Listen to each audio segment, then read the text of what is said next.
What is going on, good people? Here's reality.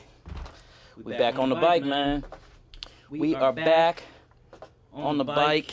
Hold on a second. Let me mute one thing here real quick.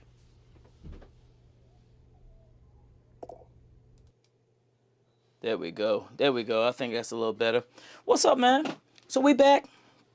Business, biking, round 2. Jump back on the bike. Figured I'd jump back over here. And since I was going to be, doing a little bit of working out anyways, I figured I'd jump on here and just chop it up with you all, my people. Hope everybody's doing well. What up, DG? I see you, my partner. I see you, my man. We over here, business and biking.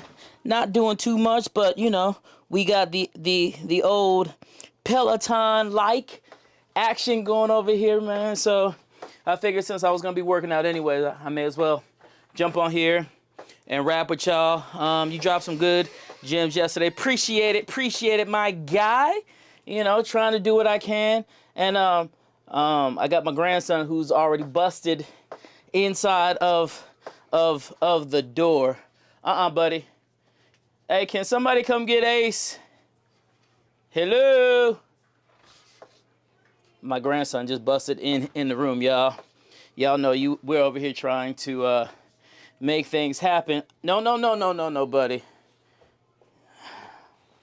Yeah, we're trying to make it happen, and I think my grandson is playing photographer. How do I go from passion to profit? I think that's a great question.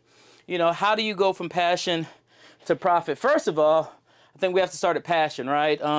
Yesterday, and I'm just jumping right into this. I see my Facebook user is asking the question, so I'm gonna jump right into this. How do I move from passion to profit? Yesterday we talked about this. We said you're created as a solution, right? So literally the way that we framed this thing, we said God himself was thinking about you in his mind.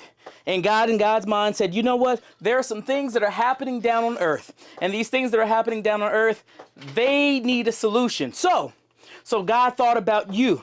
And he said, you know what? Fill in the blank, your name, right? He said, you can do that thing that is going to need to be done on the earth. So God took you, wrapped you up inside of your body right now, shipped you through your mother into this earth, right? So when you got to this earth, one of the number one question that you and everybody else is asking is this. They're saying this. They're saying, what am I here for? What am I created to do? And just a quick review, yesterday what we talked about, we said, until you find that thing that you are created as a solution for, you're always going to live a life of frustration. You're always going to live a life less than. You're always going to live in a place in which there's so much more for you, but you will never attain that thing that there's so much more for you because you're living just in a place called just enough. Listen, I'm telling you right now, you're called to more than just enough. You're called to more than just maintaining. You're called to more than just the status quo. Right? So the way that you get there, we have to finally address the question of saying, what am I created to do? Because here's the thing. I know so many people, I'm trying to check y'all out. But I know so many people who are doing good things, y'all. They're doing good things, but it's not the thing that they were created to do. So they are providing somebody else's solution. Y'all got to catch that. They're providing somebody else's solution. They're doing the thing that somebody else was created to provide the solution for. So it's bringing that person fulfillment. It may be bringing them a paycheck, right? And initially, the paycheck may have made you happy. You say, you know what? I get my bills paid. You know what? Family's taken care of. You know what? I'm getting... I'm reaching the American dream, and that's all great. But there will come a time where that paycheck is not enough, right? They give you a raise, and what you realize is next month, you're like, man, I need a little bit more money to do the same job. Why? Because you're walking in a place where you are not being the solution that you've been created to be. I hope that's helping you. I hope that's helping you. So the first thing in order to transition from passion to profit is you got to figure out what is that thing that you're called to be a solution for, right? We also said yesterday, we said that people don't care about you. And it's so true, right? They don't care about you. They care about the solution that you provide. So it is the solution that is the thing of value, not necessarily you. You are the package that it's in. Your hands are the package that it's in. You are the package for the solution. They really don't care about you. What they want is the solution that you can provide. So if you can start providing a solution for people, then you're providing value for people. If you're providing value for people, then they're saying, you know what, that thing that they have, that's the thing that I need, and I am drawn towards that. Literally, it becomes magnetic, right? It's magnetic, right? The thing that you have will draw the people who need that very thing. Let me look here, because I saw some stuff coming in, saw some stuff. We're meant to live a life of significance. Absolutely. Absolutely. We're definitely meant to live a life of significance, right? And when we talk about you will never live that life of significance trying to be somebody else. What I've realized, and hold on a second, let me slow down so I can get to the bottom of these comments. Was just about to ask the same question. That's good. When we are meant to live a life of significance. Yep. Amen. You got it, Vince. You're starting to recognize your worth. Yep. And you're right. You are starting to recognize your worth when you understand the solution that you're meant to provide. Now watch this. It's not personal. Let me say it again. It's not personal. And at the end of the day, business is never personal, right? Because I told you earlier, it's not about you. It's about the solution that you provide. So when we start taking it and trying to own it, we make it personal, and it's not that. So get it from being personal, get it out of your head and get it to the place where you are literally pulling from the inside of you that thing that is for those people on the outside of you. I said this to somebody the other day. I said, look, you got to know and understand that a tree produces fruit, but the fruit that the tree produces is never for the tree. Woo! I felt it. I felt it. Let me say it again. A tree produces fruit, but the fruit that the tree produces is never for the tree itself. A tree can never ingest the goodness that it produces for everybody else. Can't do that. Can't do that. It's not going to work. So we have to know and understand that the thing that we are producing, the solution that we are producing, is not necessarily for us. It's for somebody else. It's for somebody else. So again, the question is, what is the solution that you are producing, and who is it for? It's not for you. Who is it for, right? Because that who that it's for, they will find you. I gave an example yesterday. I said it's kind of like a dentist, right? I said it's kind of like a dentist. If your tooth is aching right now, I promise you, you ain't gonna care who the dentist is. What you're gonna care about is the fact that they can help you relieve the stress and pain of that tooth. You're not gonna care about how much it costs. They can say it's $1, they can say it's $100,000. I promise you, you will find the resources and the means to get that thing fixed. Because you know if that thing does not get fixed, what's gonna happen is that tooth is going to continue to hurt. And you don't want that pain. You don't wanna live that pain. So the reality is, again, when we talk about transitioning and getting to the place where we are walking in significance, right? We're walking in a place where we're fully being everything that God called us to be. See, I believe, and I'm just going to say this, I believe there are a lot of people right now who are walking around in shells of themselves. You got to hear me now.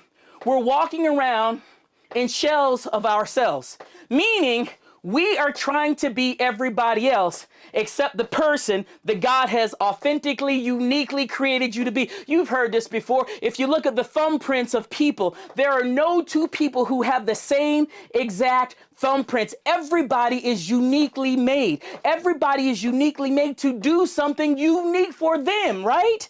That's why they're there. And honestly speaking, if we don't do the thing that we're called to do, then there are some people out there who are going to miss out because they're not going to get the value that you were created to provide for those people. So my point is this. What is that thing for you, right? What is that thing for you that you are called to be a solution for? A tree produces fruit, but the fruit is never for the tree. You got it. You got it. You got to be yourself. You got it. You got to start recognizing your worth and your value. Your worth and your value, y'all.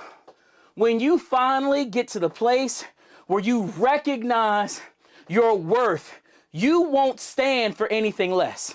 You won't take the short route. You won't take the shortcut.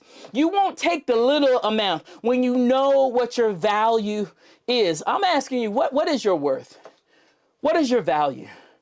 What is your value to the world? What is the solution that you provide? And what is the value to that? Have you ever just stopped and asked yourself, what is the value that I'm providing to the world? Right? We got to start having those kinds of conversation and processing those kinds of things in our mind. If not, we just continue being shells of ourselves, like I said earlier. And I know some of y'all still like, well, Phil, what do you mean a shell of ourselves? I remember growing up, I wanted to be this guy right here, right? I wanted to be this guy, right? Y'all, those of you who know me, y'all know I love shoes. I love shoes. And specifically, this guy did some things to shift my life, you know. Coming from North Carolina, 6'6", Michael, Jeffrey, Jordan, and, you know, even Gatorade helped us out, right? Gatorade says, sometimes I dream that he is me, right? Like Mike, if I could be like Mike, I want to be like Mike, right? They're telling us, you want to be somebody else, you don't want to be you. Think about that. I got some friends out here who are sports fans, and right now it's football season, especially here in Georgia, and we got people everywhere going out. And they're getting their best football jersey with a number that's not theirs, with a number that represents somebody else, so that they can vicariously, for whatever reason, feel good about themselves because they're not themselves, but they're representing that person right there. Think about that.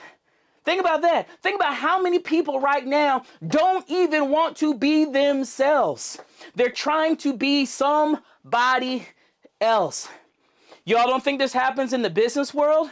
It does. It happens all the time in the business world where businesses, business owners, people like yourselves, entrepreneurs, we are trying to be and emulate somebody else when don't get me wrong.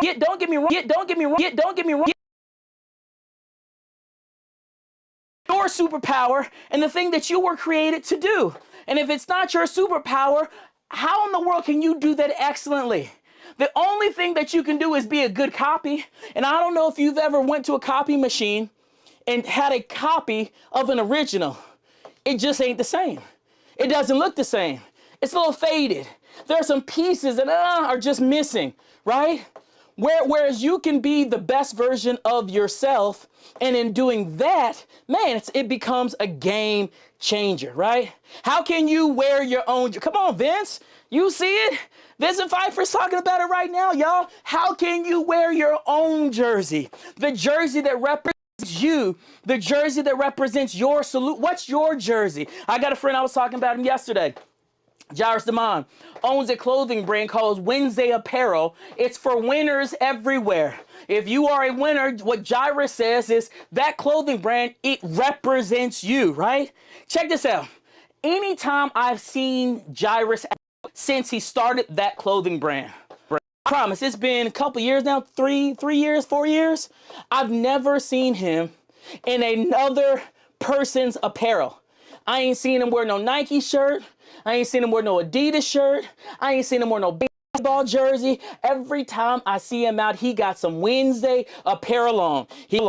I ain't never seen, right? Because it's his brand and he can do that. He got t-shirts, he got undershirts, he got socks. He even got the little things for your Crocs that you put on them with the Wednesday logo on them so he can cover up the Crocs sign and show the Wednesday sign. Why? Because he's representing his brand everywhere he goes. It's a conversation starter everywhere he goes. When people see him, one of the first questions they're going to ask him, if they don't know him, they're going to say, what is this Wednesday Apparel? What does this mean? What does it represent? I was talking to him yesterday. He has a new design that's coming out in October. It's going to be fly. But guess what? his brand and it represents his brand because he's not copying or mimicking or trying to be anybody else. He's being the number one version of him, not the number 5 version of somebody else. Come on, you got to catch that. You got to catch that. So thinking about this, just even from a business perspective, is your business authentically you, right? We can even look at, follow me here, Coke, right, and Pepsi are both cola.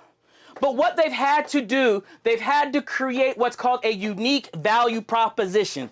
A unique value proposition. That unique value proposition is the very thing that differentiates you, your solution, from somebody else's solution. So you can both be cola and both have a different demographic, both have a different audience, both have different people and clientele that you're specifically reaching to because you're telling your story, not the other person's, right? Notice this, watch this. Coca-Cola is red. Right? All the Coca-Cola branding is going to be red. It's going to say Coca-Cola, right? And it's going to be red. And you know it's Coca-Cola because it's red. If you get another cola and it's in a red can, you're automatically going to assume that it's Coca-Cola because it's red. Watch this. Pepsi can never be red. It can't. Because if Pepsi tried to be red, people would automatically assume and say, well, Pepsi is now trying to be, you got it, Coke. And they're not. So Pepsi is not red, but Pepsi is blue. So what is that for Pepsi? That is a unique value proposition. They are doing what they do to differentiate themselves from their number one competitor, who is Coca-Cola. Right? They're telling a different story, right? I would even say that if you go back and you look at their audiences and their clientele and the people that they're trying to speak specifically to, I would go on a limb and say, totally different people, right? They have a unique value proposition. Question for you, again, as we're talking business today, just drop it now. I just want y'all to catch it. What is your unique value proposition? What is the thing that sets you apart from everybody else? What is the thing that sets you apart from, your competitors? Because, like I said, there may be somebody else who does something similar to you, but they can't do it like you. They don't have the story that you have. I promise you, man, there are a lot of people who are in the people realm, like me. There are a lot of people who are inspirational or motivational. There are a lot of people who can talk very well. There are a lot of people, well, there ain't nobody who look this good. I was serious, right? There are a lot of people out there, but here's the thing. Nobody has my story. Right? So when I begin sharing my story, my testimony, my behind the scenes, my plan, when I begin doing that, nobody can do that like I do it. And that's not being brash or braggadocious, because I'm telling you right now, I am the best at what I do. You got to hear that right there. I am the best at what I do. In this space right here, ain't nobody can beat me. Ain't nobody can even come close to me in this space right here. What am I talking about? I'm talking about my space. You cannot beat me at my space. You cannot beat me at my store, just like I can't beat you at yours. I can't beat you in your space. I can't beat you in the thing that you were called and destined to do. So quit trying to emulate somebody else and try to be the best version of yourself, right? Because when you do that, that's when you can find your unique value proposition. And when you can find your unique value proposition, remember, people are drawn to your story. People are drawn to your story. What is it, right? See, I wanted to wear Michael Jordan shoes because Mike was a winner. I'm drawn to that story. I would love to wear my guy Jay's clothing brand, Wednesday Apparel, because I'm a winner. Everything I do is about winning. So I'm drawn to that story, right? Right? So we got to understand, what are the things that are going to differentiate you from a business perspective that people are going to be drawn to, right? Now, how do I help you even take it a step further? Let me help you. In order to understand and be able to articulate your story in a way that resonates with your audience, listen, you got to know who your audience is. Who you speaking to? Like who is your customer? Let me say this. Look, hold on. Let me slow down. I've created what I call an avatar. And if you don't have an avatar, you need to create an avatar. That avatar represents your target audience. So tonight, homework for you. If you don't have one, I need you to go sit down and create an avatar. My avatar, his name is Carl, right? So I know everything about Carl. I know Carl's married. I know Carl has 3 children.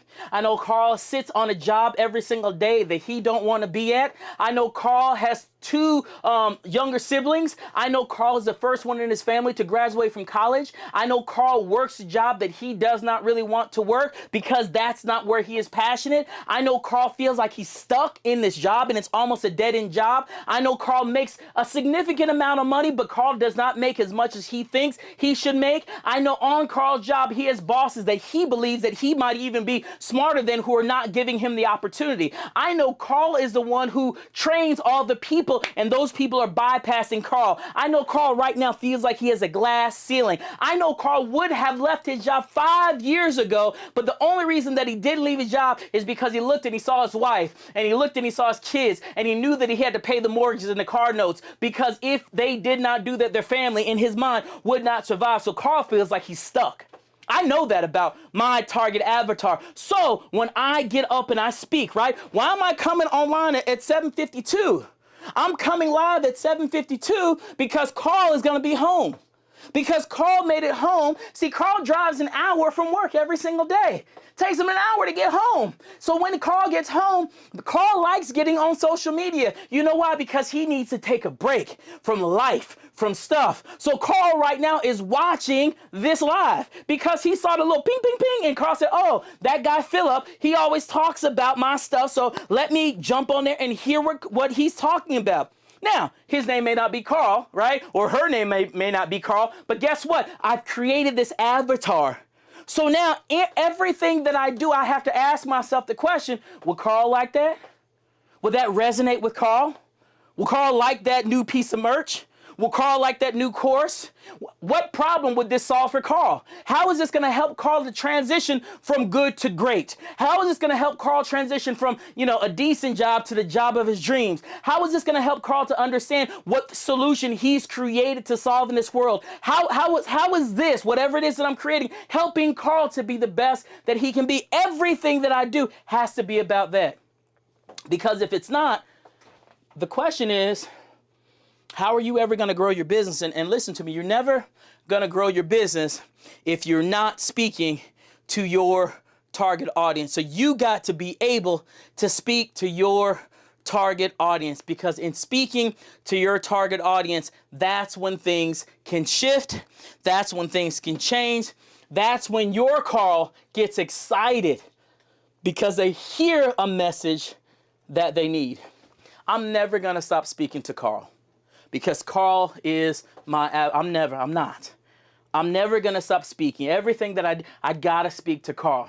So I've given you several nuggets to chew on today, right? We started off, we did some recap from yesterday, just specifically talking about you being the solution, you being created and made to be the solution, right? We talked about that, right? And then we also talked about your unique value proposition. We talked about what sort of solution are you providing. We also talked about your avatar. Who are you speaking to, right? Who is that person? What do they look like? Where are they at? Where are they located? Where do you find them, right? So we did all of that so you can get clear on your business. Because listen to me, a confused mind does not get paid. Let me look at y'all. Let me tell you again. A confused mind does not get paid. And if you are not clear as to what you are doing and who you are doing it for, you are going to spin your wheels and always be frustrated and never get paid. And if you ain't getting paid, you are not a business, baby. You're a hobby. You're a hobby. And I hate to tell it to you like this and be so blunt and be honest, but a business generates revenue. That is one of the key components of a business. And if you're not generating revenue, then we have to go back and reverse engineer and ask ourselves the question, what's going on? And why are we not generating revenue from a business standpoint? So look, this is what I want you to do. If you've heard me and you're listening to me and you're asking yourself the question right now, you're saying, you know what? I feel like I might be Carl. I know that there's more in me and I want it. I'm so tired of being sick and tired. I'm so tired of being frustrated. I'm so tired of not feeling like I'm maximizing my potential, my purpose, or my destiny? Listen, if that's you, all I need you to do is inside of the comments box, right here, inside of the comments box, all I want you to say is DM me, Philip. That's it. DM me. If you say that, I'm going to send you a link. With that link, all I'm going to do is say, let's schedule some time to talk. I'm going to be honest with you, y'all. Let's schedule some time to talk. And what we'll do in that conversation, I'm going to listen to you. I'm going to help you break this thing down. I'm going to help you create your specific solution. I'm going to do that for free because I just want to see you win. Now, after that, if you need help executing that, we can talk about what that looks like and how we can work together to do that. But all I'm saying is don't continue going the route that you're going. Because at the end of the day, if you keep on doing the same thing, right, you're going to keep on receiving the same results. And I don't know about you, but I'm certain that many of you listening and watching right now, those results, they're not good, they're not fun, and it's not what you're looking for out of life. So if that's you, in the comments, just say, DM me, Philip. That's all you need to say. DM me. And if you say DM me, I'm going to reach out to you. I'll hit you up in the inbox. I'll give you my link so that we can schedule some time to get together, talk. And let's break this thing down. Once we break it down, after you look at it and it makes sense for you, if you need some help, great. We can work together. If you don't need any help, take that thing and run with it, y'all. But at the end of the day, I want to see you maximize your purpose. Because if you do that, yeah, then we can all be in a much, much better place. So I'm going to say this. This was Business and Biking. I have hit my time today, y'all. Actually, I just got a couple more minutes, so I'm just going to cycle this thing out. But listen, if you have found value in what we've been talking about today, let me know in the comments box. If you have a question, let me know in the comments box. Because at the end of the day, I'm here for you, right? And my hope is that I'm helping you all today as much as you all are helping me. See, this right here, me being on this bike, it helps me to stay focused on my health because I got a long time to be here. And this right here is going to help me to do just that. So if you got a question, please go ahead and throw it inside of the comments box. I'll monitor the comments box also the rest of the night and until tomorrow. But my goal is to come on here 3 times a week, share with you all information around business or just share what's on my mind in an effort to give you all a tool to help you to walk and live as your solution in life. So that's what it is. That's what it's about. Super excited. Gonna be doing more of this. And yeah, man, I'm excited. So I don't got nothing else to say. So I'm not gonna hold y'all too long. But what I'm gonna say is, man, this is Business and Biking. You got Philip Edge. I appreciate you. We'll get with you later on. Y'all be easy now. Peace.